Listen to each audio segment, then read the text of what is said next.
SLST geography সিলেবাসের ভারতের ভূপ্রকৃতি থেকে এমসিকিউ সিরিজের আজকের প্রথম প্রশ্নটি হল আন্দামান দ্বীপপুঞ্জের সর্বোচ্চ সিংহ কোনটি?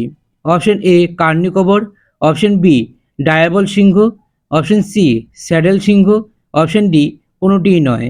এখানে সঠিক উত্তরটি হল option C saddle Singh.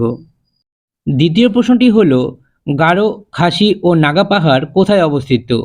Option A পূর্বাঞ্চল শ্রেণীতে, অপশন বি জাসকর শ্রেণীতে, অপশন সি কারাকোরাম শ্রেণীতে, অপশন ডি হিমালয় শ্রেণীতে।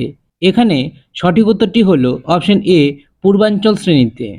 ৩ নম্বর প্রশ্নটি হল রোহিলখণ্ড অঞ্চলটি কোথায় অবস্থিত? অপশন এ উত্তরপ্রদেশের উত্তরাঞ্চল, option B Bihar, option C Gujarat সমভূমি, অপশন ডি আরাবল্লীর পশ্চিম পাদদেশে। এখানে সঠিক উত্তরটি হল উত্তরপ্রদেশের উত্তরাঞ্চল।